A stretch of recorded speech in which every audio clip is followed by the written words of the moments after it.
जय श्री राम दोस्तों। अगर आप सोच रहे हैं कि सिर्फ आदि पुरुष ने ही रामायण के साथ खिलवाड़ किया है तो आप पूरी तरह से गलत हैं। ऐसी बहुत सी मूवीज और सीरीज और टीवी शोज भरे पड़े हैं जहां हमारे धर्म ग्रंथों की मूल भावनाओं के साथ बहुत ही भद्दे तरीके से खिलवाड़ किया जा रहा है, उनका मजाक बनाया जा रहा है। उन्हीं में से एक के बारे में आज हम आपको बताने जा रहे हैं। वैसे इसके बारे में बात करना उचित तो नहीं था, लेकिन धर्म और आस्था के नाम पर पैसे बनाने का जो पाप किया जा रहा है उसके बारे में आपको सावधान करना बहुत जरूरी है। भले ही यह कुछ साल पुरानी है, लेकिन इसका ये मतलब नहीं है कि इसके बारे में बात नहीं किया जा सकता। इसके बारे में बात करने से पहले आइए आपको थोड़ा रेफरेंस देते हैं। जब इंसान हर तरफ से एक कुत्ते की तरह लात खा चुका होता है, जब ना ही कोई उसे भाव देता है ना ही कोई उसकी बात सुनता है, तब वो जली कट्टू के बैल की तरह पगला जाता है। उसके बाद वो लोगों का ध्यान अपनी ओर खींचने के लिए ऐसी हरकतें करना शुरू करता है जिससे लोग परेशान होकर उस पर ध्यान देना शुरू भी कर देते हैं, और तब वो अपना प्रोपेगेंडा चलाना शुरू करता है। हम आपको ये सब इसलिए बता रहे हैं क्योंकि आज हम जिस सीरीज के बारे में बात करने जा रहे हैं वो इस बात को पूरी तरह से जस्टिफाई करती है।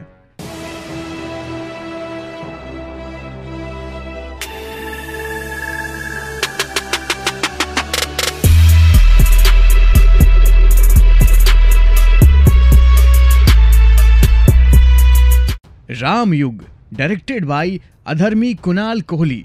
रिव्यू शुरू करने से पहले इसके मेकर्स से हमारा एक सवाल है, आखिर क्यों, क्या जरूरत थी, किसने हक दिया है आपको हमारे इतिहास और हमारे धर्म ग्रंथों के साथ छेड़छाड़ करने का? आखिर इतना कोई कैसे गिर सकता है यार। इस सीरीज के शुरुआती डिस्क्लेमर में यह बताया जाता है कि यह महर्षि वाल्मीकि जी की रामायण पर आधारित है, लेकिन कहीं से भी किसी भी एंगल से ऐसा बिल्कुल नहीं लगता है। आपको यह बताते हुए बहुत ही अफसोस हो रहा है कि इसमें बहुत बुरी तरह से छेड़छाड़ की गई है जिसकी कोई सीमा ही नहीं है। शुरुआत के एपिसोड्स को तो बहुत आराम से दिखाया गया है, पूरा टाइम लेकर, लेकिन लास्ट के 3 एपिसोड्स को इतनी जल्दबाजी में बनाया गया है जैसे इसके मेकर्स को सुबह पनवेल निकलना हो। आधे घंटे के अंदर ही राम जी और लक्ष्मण जी को सर्प बाण लग जाता है, लक्ष्मण जी मूर्छित हो जाते हैं, हनुमान जी संजीवनी बूटी लेकर आ जाते हैं, मेघनाथ भी मर जाता है और कुंभकर्ण भी मर जाता है। अब आप खुद सोचिए, इतना सब कुछ होता है सिर्फ आधे घंटे के अंदर, जबकि इन घटनाओं के बीच एक लंबा अंतराल है। मतलब जैसे बुद्धि ही बेच खाई हो, कहीं से कुछ भी शुरू हुआ जा रहा है, एक सीन को 10 बार रिपीट किया गया है। लगता है इसके मेकर्स सीक्वेंस को लेकर बहुत ही मेंटली डिस्टर्ब हो गए होंगे। उन्हें समझ ही नहीं आ रहा होगा कि कहां से शुरुआत की जाए, क्योंकि उन्हें तो यहाँ तक ये भी नहीं पता है कि रामायण क्या है। अरे भाई, जब ठीक से एडिट नहीं कर पा रहे थे तो रहने दिए होते, जरूरी क्या था 8 एपिसोड्स में ही सब कुछ समअप करना। और अब आप कुछ ऐसे डिड यू नो वाले फैक्ट्स जानेंगे कि जिससे आपके जनरल नॉलेज की धज्जियां उड़ जाएंगी। क्या आपको पता है कि भगवान राम भैंगे थे, थोड़ा तिरछा देखते थे? नहीं ना, लेकिन इस सीरीज में तो ऐसा ही दिखाया गया है। और क्या आपको ये पता है कि लक्ष्मण जी जावेद हबीब में अपना दाढ़ी बाल बनवाते थे? नहीं ना, यहाँ तो यही दिखाया गया है।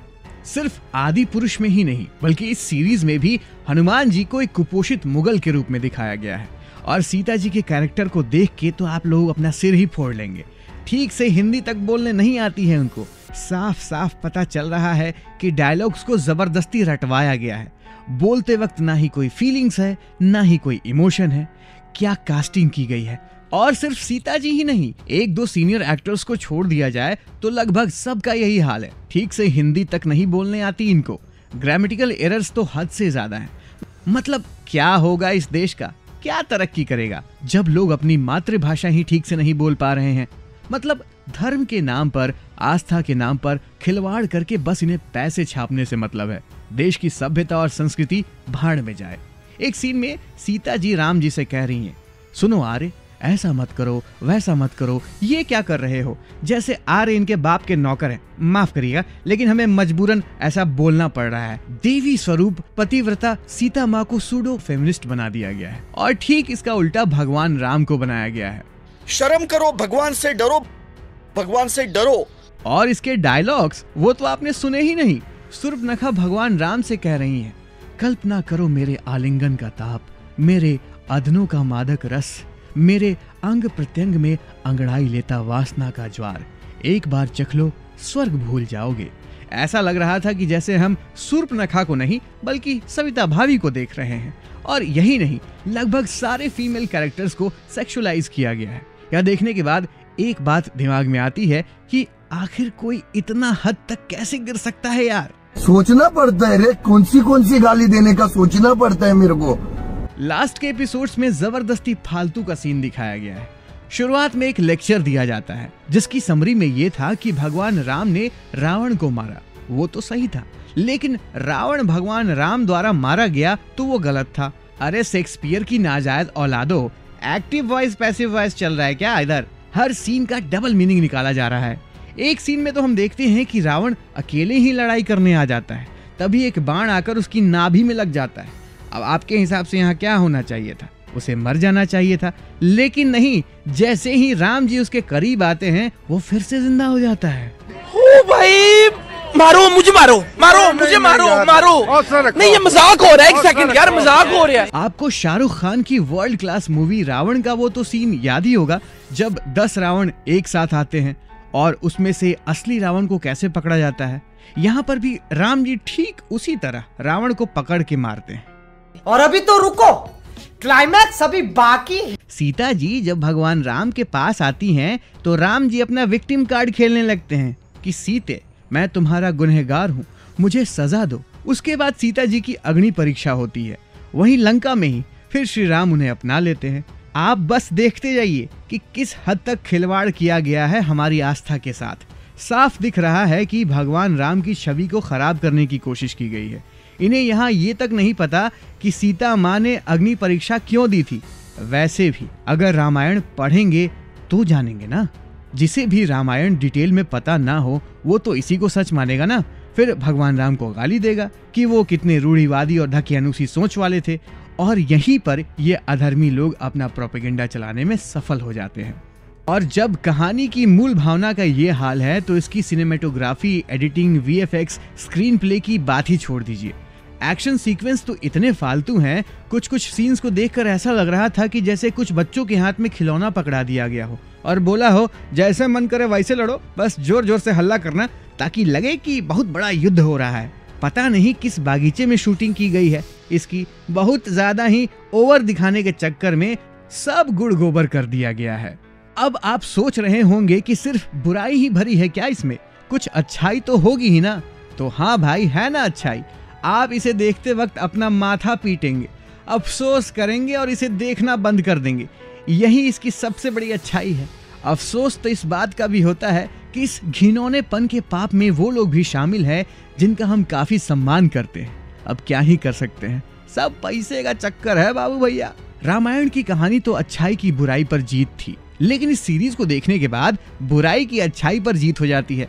आजकल की जनरेशन को लुभाने के चक्कर में कुछ भी एक्सपेरिमेंट किया जा रहा है। धर्म ग्रंथों को मैनिपुलेट करके उनका ब्रेन वॉश करने की कोशिश की जा रही है। और दुख तो इस बात का होता है कि जब इसी जनरेशन के लोग फिजूल के सवाल उठाते हैं कि तुम्हें कैसे पता कि ये सब नहीं हुआ होगा, तुम्हारे पास क्या प्रूफ है, तुम थे क्या उस टाइम? अरे महाराज, हम नहीं थे, लेकिन वाल्मीकि जी तो थे ना, जिन्होंने इन सभी घटनाओं को सजीव देखा था और फिर रामायण लिखी थी।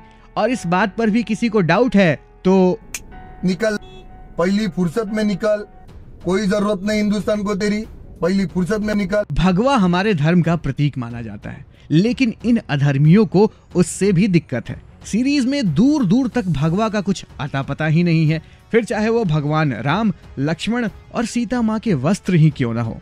यहाँ तक कि वानर सेना द्वारा जो ध्वज इस्तेमाल किया गया है उसका भी रंग सफेद है। ऐसा लग रहा था कि जैसे भगवान राम सेतु बनाकर रावण के सामने आत्मसमर्पण करने जा रहे हैं। मतलब एक हद होती है यार क्रिएटिव लिबर्टी की भी। हम मानते हैं कि दुश्मनी सिर्फ एक इंसान से है, तो उसके लिए पूरे समाज को क्यों टारगेट कर रहे हो? यही नहीं, अभी और सुनिए। एक सीन में भगवान राम और लक्ष्मण को ट्रिम किए हुए दाढ़ी और मूंछों और मॉडर्न स्टाइल में दिखाया गया है और अगले ही सीन में सब गायब।